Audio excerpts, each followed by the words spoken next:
Salut les amis, j'espère que vous allez bien. Moi, très heureux de vous revenir avec de bonnes nouvelles et pas que. Car aujourd'hui, c'est un jour spécial pour moi. J'ai un an de plus. Donc, je suis très content en ce jour. Dans cette nouvelle vidéo, je vais vous parler de la grande annonce qu'a fait le Premier ministre canadien, M. Trudeau, et de ce qui se dit actuellement au Canada concernant l'immigration canadienne en 2022. Mais avant d'entrer dans le vif du sujet, si tu es nouveau sur cette chaîne, si tu viens de découvrir ma tête, je t'invite tout simplement à déposer tes valises, à liker la vidéo, à s'abonner à la chaîne, à partager la vidéo dans les groupes WhatsApp, Facebook, Instagram, partout sur les réseaux sociaux afin que cette vidéo ou les vidéos de ma chaîne puissent aider plus d'une personne. Donc n'hésitez pas de les partager. Let's go! C'était maintenant il y a quelques jours que le Premier ministre canadien Justin Trudeau a annoncé que pour l'exercice 2021, le gouvernement canadien était en voie d'atteindre leur objectif qu'ils se sont fixés il y a quelques années. Je pense que c'était l'année dernière ou l'année surpassée. Ils se sont fixés un objectif d'attirer près de 401 000 migrants en 2021. Et d'après les données officielles, ce chiffre est presque atteint. Donc c'est une grande satisfaction pour eux d'atteindre leur objectif. Et pour cela alors, pour l'année à venir, l'année 2022, ils se sont fixés un autre objectif. Et cette fois-ci, dans leur objectif, ils ont ajouté plus 10 000 personnes. Donc on passe de 401 000 personnes à 411 000 personnes pour 2022. Donc, il compte attirer plus de 411 000 migrants en 2022. On pourrait se poser la question de savoir, mais pourquoi cette augmentation? En fait, cette augmentation est due au simple fait qu'il faut davantage de travailleurs qualifiés au Canada.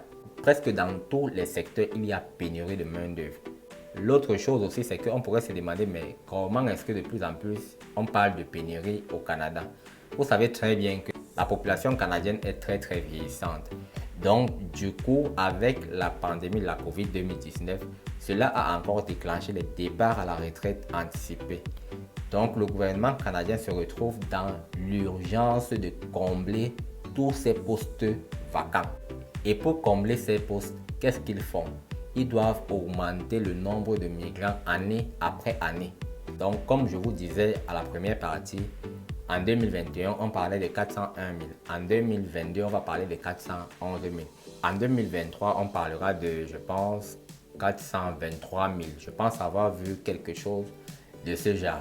Et le but de cette opération est tout simplement aussi de relancer leur économie. Vous savez que s'il n'y a pas de migrants, l'économie aussi, ça ne marche pas. Donc pour relever l'économie, il faut attirer de nouvelles personnes. Et comme ça, non seulement les personnes qui vont arriver vont combler les postes, mais ça va permettre aussi au Canada de créer de nouveaux emplois. Donc c'est tout simplement pour la relance économique qu'il attire de plus en plus de migrants. Par ailleurs, la conséquence directe de cette stratégie se reflète sur le secteur immobilier.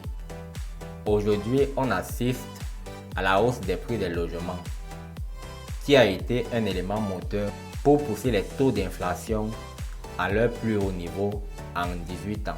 En plus, l'organisme statistique Canada nous révèle que de plus en plus de migrants s'installent vers les plus grands centres urbains.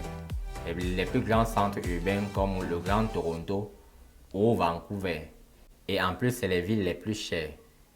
Et pour essayer même de pallier à ça, le Fonds gouvernement canadien prévoit de créer plus de 100 000 logements d'ici 2024-2025. Donc, ils disent qu'ils vont créer ces logements-là et l'argent ira directement aux municipalités qui montrent qu'elles peuvent accélérer la construction de ces logements.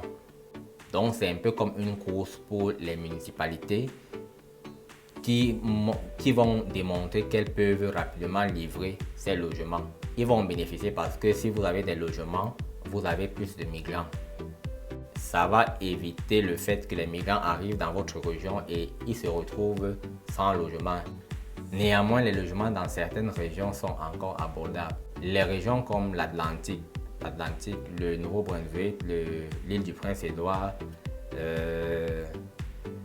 la Nouvelle-Écosse, je pense que dans ces régions-là, les logements sont encore abordables. Et Jody Gilmour, qui est courtier immobilier, déclare même qu'en ce moment, il y a une augmentation du nombre d'acheteurs qui essayent de battre les deux choses qui vont changer leur position d'ici 2022, à savoir la hausse des taux d'intérêt et la concurrence accrue des immigrants. Maintenant, la question que moi je vous pose, c'est que parmi vous, mes abonnés ou mes non-abonnés, qui sera parmi les 411 000 personnes qui vont immigrer au Canada en 2022? De toutes les façons, je croise les doigts pour tous mes abonnés et mes non-abonnés qui souhaitent immigrer au Canada qu'en 2022 soit leur année, chance, qu'ils puissent immigrer vers le Canada et qu'ils ne soient plus des simples spectateurs de mes vidéos. Donc, les amis, on se quitte et on se dit à bientôt. Si vous avez aimé la vidéo, n'hésitez pas de vous abonner à la chaîne YouTube d'Info Immigration, de liker la vidéo, de la partager partout et de me laisser un commentaire. On se quitte et on se dit à la prochaine vidéo. Ciao, ciao.